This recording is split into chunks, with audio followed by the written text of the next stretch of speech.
68 में जब आप यहाँ पे आए थे, आपने हीरा घिसने का काम किया, तब सूरत की डायमंड इंडस्ट्री जो हमने सुना है, हमें तो नहीं पता है, जो हमने सुना है कि यहाँ पर ऐसा बोलते थे लोग कि डायमंड इंडस्ट्री बहुत बहुत गंदी है और जिसको कहीं पे कोई काम धंधा नहीं मिलता था वो यहाँ डायमंड इंडस्ट्री में आता था, पूरे दिन हीरा घिसता रहता था, आँख लाल हो जाती थी, रहने के लिए कोई अच्छी जगह नहीं मिलती थी, एक एक रूम में 6-6 7-7 लोग काम करते थे, वर्क सेटिस्फेक्शन नहीं मिलता था।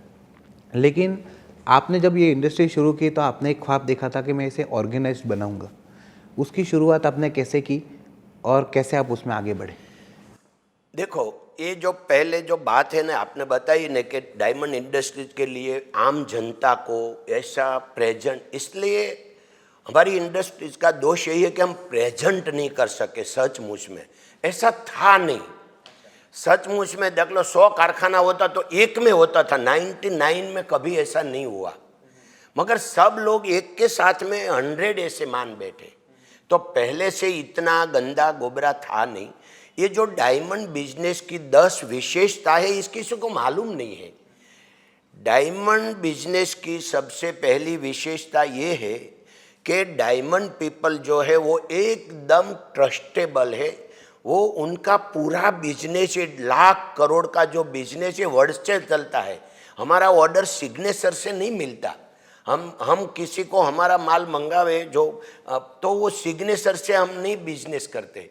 किसी ने वर्ड्स में गया और वर्ड्स में वो गलत काम किया तो मार्केट में से निकल जाएगा। उसका ये पूरा बिजनेस रेफरेंस से चलता है, तो उसका रेफरेंस अच्छा नहीं मिलेगा तो उसका कोई माल नहीं लेगा और उसको कोई देंगे नहीं। तो ये वर्ड्स की जो कीमत है, सबसे पहला ये। दूसरा कि डायमंड का कोई वर्कर झोपड़पट्टी में नहीं रहते। 10 लाख वर्कर पूरा इंडिया में है, एक भी डायमंड का वर्कर झोपड़पट्टी में नहीं रहते। सब सीमेंट कंक्रीट के मकान में रहते हैं। ये उजड़िया थे, ये वाइट कॉलर है। ये वर्कर ऐसे बोलो तो ये डायमंड में कोई वर्कर मजदूर है ही नहीं, एक कलाकार है सब। तो ये हम प्रेजेंट नहीं कर सके है ये बात। आपने सबसे पहले श्री रामकृष्ण ज्वेल्स, आपने जो आपका ब्रांड नेम है, उसको कब शुरू किया था? श्री रामकृष्ण एक्सपोर्ट है हमारा कंपनी का नाम। वो आपने प्रश्न पूछा, बहुत अच्छा है। डोंगरी जी महाराज बोलता था कि उसने बोला कि आप कोई भी काम करो भगवान के साथ में रखो और भगवान का नाम से काम शुरू करो, भगवान को साथ में रखो। तो ऐसा नहीं कि भगवान को ऐसे साथ में रखो, भगवान का भाग भी रखो अंदर, कि कुछ भगवान के लिए भी आप देंगे। तो हम 70 में फैक्ट्री शुरू किया। 77 में फर्स्ट टाइम में बेल्जियम गया। तो मैंने सोचा कि अभी एक्सपोर्ट इंपोर्ट का कंपनी तो शुरू करना पड़ेगा। तो बात आई कि आप ऐसा, तभी मेड इन इंडिया का कोई कीमत नहीं था 77 में। तो सब लोग बोले कि आप इंडियन नाम लगेगा, ये लंबा, कोई उसका नाम पूछेगी। आप ऐसा करो कि कोई इंग्लिश नाम रखो कि जैसे सब लोग पूरा इंटरनेशनल। हमने तो बहुत गड़मथल की, 1 महीना तक, 2 महीना हमारा पार्टनर के साथ डिस्कस हुआ। फिर मेरा कॉन्शियस नहीं बोलता था, हृदय ना बोलता था कि नहीं हम भगवान साथ में। अगर भगवान सच नहीं तो उनको मानते क्यों? तो भगवान का नाम से ही काम शुरू करने का। फिर दोनों भगवान मेरे को पसंद, राम बहुत पसंद, कृष्ण बहुत पसंद, मैं किसको छोड़ूं? तो दोनों का नाम रखा, राम कृष्ण।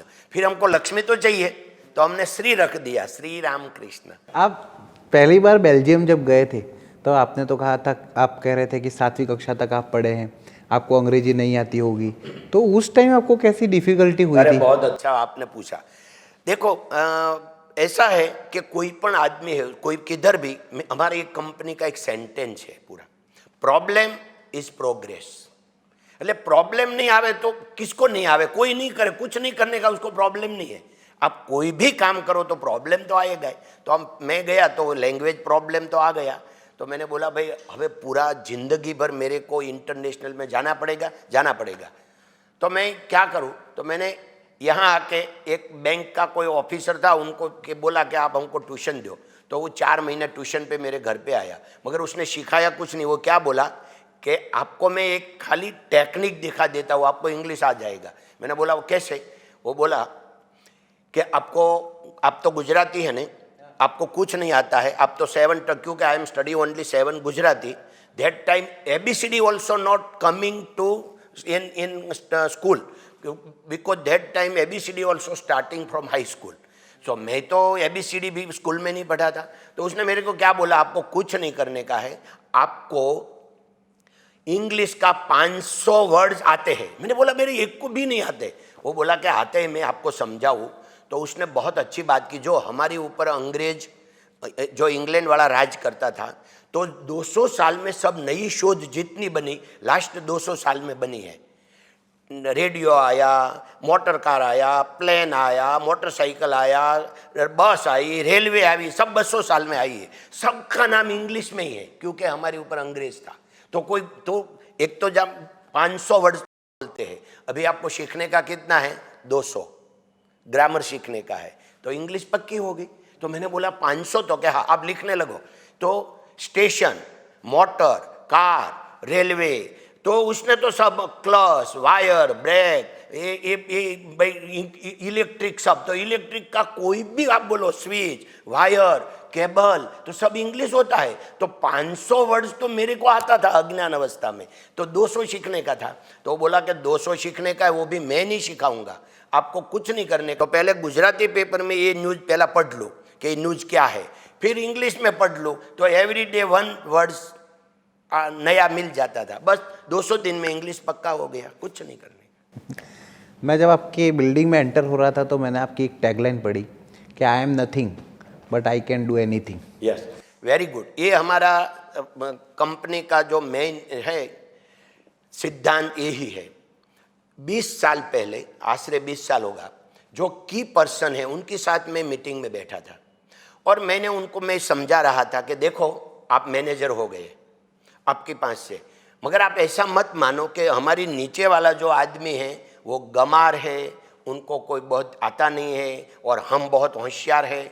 ऐसे मत समझने का. क्यों कि आप लोग जो बैठे ने इसमें से कहीं मेरे से भी आप होशियार है. वो मेरे को स्वीकार करना पड़ता है. मैं कुछ भी हूँ, कितना भी हूँ, मगर मेरे को ये चांस मिला है तो मैं यहाँ आपका बॉस होके बैठ गया हूँ, आप मैनेजर हो गए. ऐसे आपका हाथ नीचे जो काम कर रहा है उसमें भी बहुत ब्रिलियंट आदमी है कि आपके हाथ नीचे अगर 20 आदमी काम कर रहे हैं, इसमें से 10-15 लोग ऐसा होगा कि आपसे भी ज़्यादा बुद्धिशाली होगा, मगर उनको चांस नहीं मिला है, आपको मिल गया है. तो आप मैनेजर हो गए हैं, कंट्रोलर बन गए हैं. तो आप कभी भी ऐसा मत सोचो कि हम है कुछ, आई एम समथिंग, मैं कुछ हूँ. ऐसा अभिमान अगर आएगा ना तो आप नीचे गिर जाएगा. तो नीचे वाले को आप बराबर ख्याल रखने का है, उसको रिस्पेक्ट देने का है. वो है, इसलिए आप मैनेजर है. अगर वो आपके हाथ नीचे 20 आदमी निकल जाता, मैनेजर किसका है, क्यों हम आपको रखें. वो ही हमको समझाया. फिर मैंने बोला हम कुछ नहीं है. आप सोचेंगे चलो आई एम नथिंग, मैं कुछ हूँ ही नहीं, तो घर पे जाके सो जाओ, अभी हूँ नहीं तो क्या करने का है.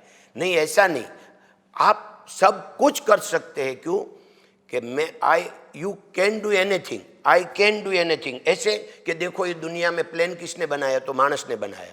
भाई ये दुनिया में ट्रेन किसने बनाई, मानस ने बनाई. मोटर कार किसने बनाई, मानस ने बनाई. तो जो कुछ है सब मानस ने बनाई है, तो हम भी बना सकते हैं. आज हम अज्ञान है, मगर अगर चाहे तो हम भी कर सकते हैं क्योंकि मानस ने किया है. तो हमने उनको बोला कि पहले जब हृदय से बोलने का अपना ईगो बड़ा नहीं हो जाए, इसलिए बोलना आई एम नथिंग, हम कुछ नहीं है. और बाद में आपको जब ऐसा हो जाए कि कॉन्फिडेंस कम हो जाए तो बोलना नहीं, कॉन्फिडेंस रखने का आई कैन डू एनीथिंग. तो ये हृदय का भाव था. मैंने उसके ऊपर 20 मिनट उसको समझाया था. उसको ऐसा लगा कुछ मेरा हृदय का भाव देख के कि सुबह में सब टेबल पर ये सेंटेंस ऑटोमेटिकली सबके टेबल पर आ गए. वो लोग ने खुद लगा दिया. फिर ऐसा लगा कि ये इफेक्टिव है, तो उनका तब से वो सब लगाते हैं, इसलिए हमने ये बात किया. तो ये हृदय से निकला हुआ, पढ़ा हुआ नहीं है. ब्रांडिंग या ऐसा आपने नहीं सोचा था. आपके जितने क्लाइंट्स ने एक बार आपका प्रोडक्ट लिया, आपकी क्वालिटी अच्छी लगी, आपके पास ट्रस्ट हुआ, फेथ हुआ और इस तरह से आपका बिजनेस चल पड़ा. दिखाऊं कि डायमंड का जो बिजनेस है B2B का, उसमें पहले संबंध बनते हैं. अभी हमारा रिलेशन बन गया, बाद में बिजनेस शुरू होता है.